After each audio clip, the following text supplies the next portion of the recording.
আসসালামু আলাইকুম। সন্ধে ৭টা বাংলাদেশ বেতার খুলনা। খবর পড়ছি বৃষ্টি আক্তার।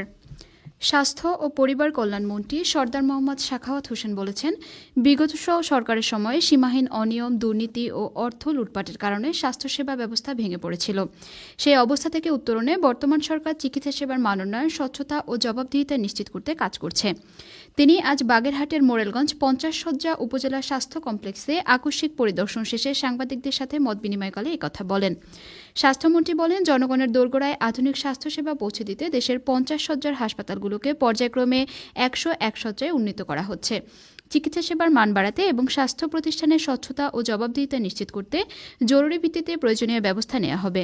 তিনি আরও বলেন, আমরা মানুষের ভোটে নির্বাচিত হয়েছি, আমাদের একটা দায়বদ্ধতা জনগণের প্রতি আছে। We are accountable to the people. এই মানুষগুলির সার্বিক দায়িত্ব আমাদের উপর। কাজেই অতীতের উদাহরণ দিয়ে লাভ নেই। সারা বাংলাদেশে স্বাস্থ্য সেবাটা আমরা মানুষের ঘরে ঘরে পৌঁছে দিতে চাই। আমরা চাই না কোনো মানুষ বিনা চিকিৎসা মারা যায়। আমরা চাই আমাদের গরিব, নিরীহ, মেহনতি মানুষগুলি আমাদের যতটুকু ফেসিলিটিস আছে তার ভিতরে তারা সেবা পায়।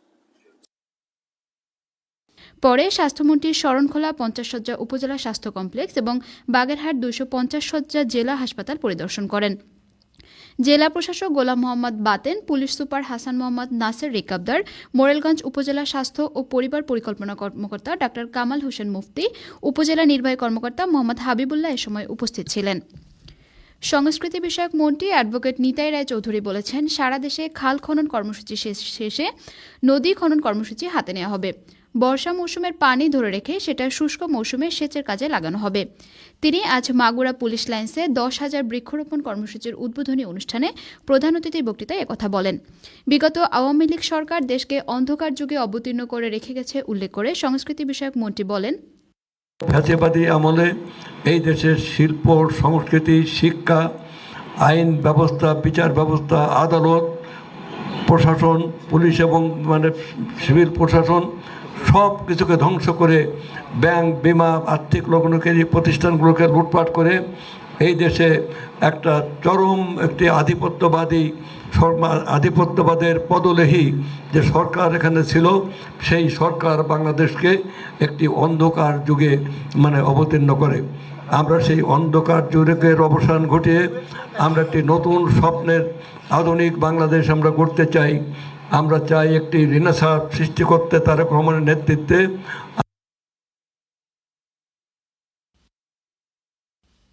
পুলিশ সুপার মোল্লা আজাদ হোসেনের সভাপতিত্বে খুলনা রেঞ্জের ডিআইজি মোহাম্মদ মোস্তাফিজুর রহমান, জেলা পরিষদের প্রশাসক আলী আহমেদ, মাগুরা পৌর বিএনপির সভাপতি মোহাম্মদ মাসুদ হাসান খাল কিজিল এবং গ্রিন ভিউ সোশ্যাল ডেভেলপমেন্টের সভাপতি মোহাম্মদ আশরাফুল আলম খান এ সময় উপস্থিত ছিলেন। বিদ্যুৎ, জ্বালানি ও খনিজ সম্পদ প্রতিমন্ত্রী অনিন্দ্য ইসলাম অমিত বলেছেন, সামাজিক ও রাজনৈতিক প্রতিপক্ষকে ঘায়েল করার জন্য সামাজিক যোগাযোগ মাধ্যমে গুজব ও অপতথ্য প্রচার করা হয়। নৈতিক মূল্যবোধের অভাবে এ অপপ্রচার চালানো হয়।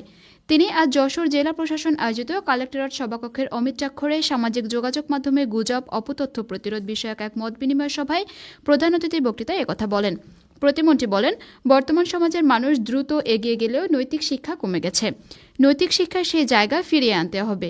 শিক্ষকদেরকে শিক্ষার্থীদের সুশিক্ষার পাশাপাশি নৈতিক শিক্ষায় শিক্ষিত করে গড়ে তুলতে হবে। জেলা প্রশাসক মোহাম্মদ আসেক হাসানের সভাপতিত্বে পুলিশ সুপার সৈয়দ রফিকুল ইসলাম, জেলা বিএনপির সভাপতি অ্যাডভোকেট সৈয়দ সাবেরুল হক সাবু, সাধারণ সম্পাদক ও জেলা পরিষদের প্রশাসক দেলোয়ার হোসেন খোকন, এনএসআই এর যুগ্ম পরিচালক আবু তাহের মোহাম্মদ পারভেজ, অতিরিক্ত জেলা প্রশাসক শিক্ষা ও আইসিটি খান মাসুম বিল্লাহ, ইমাম পরিষদের সভাপতি মাওলানা আব্দুল মান্নান, পূজা উদযাপন পরিষদের সভাপতি দীপঙ্কর দাস রতন এবং বৈষম্য বিরোধী ছাত্র আন্দোলনের মুখপাত্র সাইদ সান এ সময় উপস্থিত ছিলেন। এর আগে প্রতিমন্ত্রী যশোর পৌরসভার ২ নম্বর ওয়ার্ডের পশ্চিম বারান্দিপাড়ার রাঙামাটি গ্যারেজ সড়ক হতে পণ্ডিতপুকুর এলাকার রাস্তা ও ড্রেন নির্মাণ কাজের উদ্বোধন করেন। যশোর পৌরসভার উদ্যোগে প্রায় ১.৫ কোটি টাকা ব্যয়ে রাস্তা ও ড্রেন নির্মাণ করা হচ্ছে। খেলার খবর, ফুটবল। মাগুরা সদর উপজেলার বাগবাড়িয়া মোল্লাপাড়া ইটভাটা মাঠে ৮ দলীয় ফুটবল টুর্নামেন্টের আজকের উদ্বোধনী খেলায় গুল্লিয়া ফুটবল একাদশ ৪-০ গোলে বীরপুর ফুটবল একাদশকে পরাজিত করেছে। ঢাকা আবহাওয়া অফিস জানিয়েছে, উত্তর পশ্চিম বঙ্গোপসাগর ও তৎসংলগ্ন গাঙ্গেয় পশ্চিমবঙ্গ, উত্তর উড়িষ্যা উপকূলীয় এলাকায় একটি লঘুচাপ সৃষ্টি হয়েছে।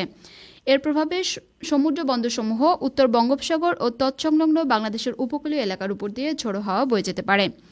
চট্টগ্রাম, কক্সবাজার, মোংলা ও পায়রা সমুদ্রবন্দর সমূহকে ৩ নম্বর স্থানীয় সতর্ক সংকেত, ৩ নম্বর স্থানীয় সতর্ক সংকেত দেখাতে বলা হয়েছে। উত্তর বঙ্গোপসাগরে অবস্থানরত মাছ ধরার নৌকা ও ট্রলার সমূহকে উপকূলের কাছাকাছি এসে সাবধানে চলাচল করতে বলা হয়েছে। এদিকে আজ রাত ১টা পর্যন্ত আবহাওয়ার পূর্বাভাসে বলা হয়েছে খুলনা, বরিশাল, পটুয়াখালী, নোয়াখালী, কুমিল্লা, চট্টগ্রাম ও কক্সবাজার অঞ্চলে দক্ষিণ অথবা দক্ষিণ পূর্ব দিক থেকে অস্থায়ীভাবে ঘন্টায় ৪৫ থেকে ৬০ কিলোমিটার বেগে দমকা অথবা ঝোড়ো হাওয়া বয়ে যেতে পারে। সেই সঙ্গে বৃষ্টি অথবা বজ্রসহ বৃষ্টিপাতের সম্ভাবনা রয়েছে। এসব এলাকার নদীবন্দরসমূহকে ১ নম্বর সতর্ক সংকেত দেখাতে বলা হয়েছে। খবর শেষ হলেও আমাদের পরবর্তী খবর প্রচারিত হবে আগামীকাল সকাল ৮টা ১০ মিনিটে বাংলায়।